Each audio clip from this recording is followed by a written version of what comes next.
Today on Brett's Brain, I'm going to talk about what I think is the most important step any founder should take prior to diving into the development of any new type of software.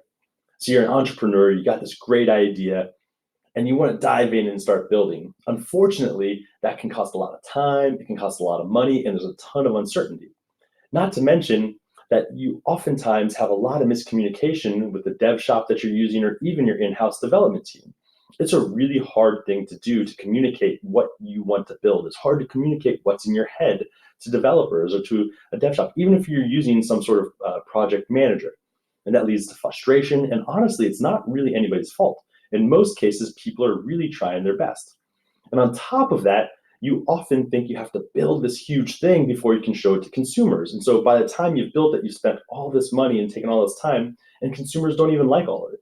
It's one of the biggest reasons I see that founders that have ideas never actually execute on that idea. They don't know how to get it built, and they don't know how to validate it.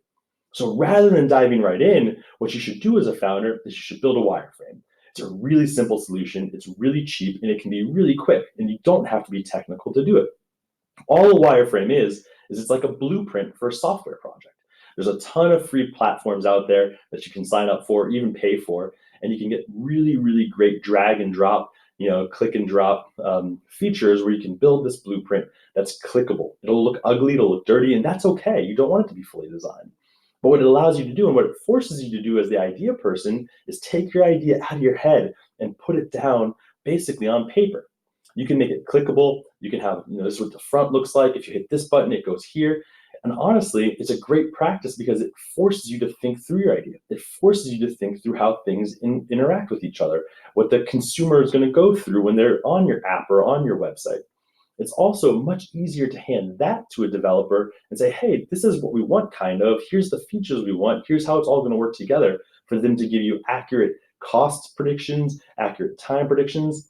And the additional benefit is you can actually take that wireframe and show it to consumers.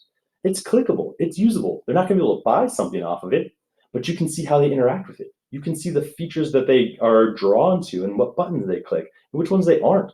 So it can allow you to define and refine your development, what you actually want to spend money on. It's a great way to iterate quickly. I love the lean startup. And the wireframe is a great tool that you can use to go show something that's down and dirty to your potential customers before you spend really any money on the dev side.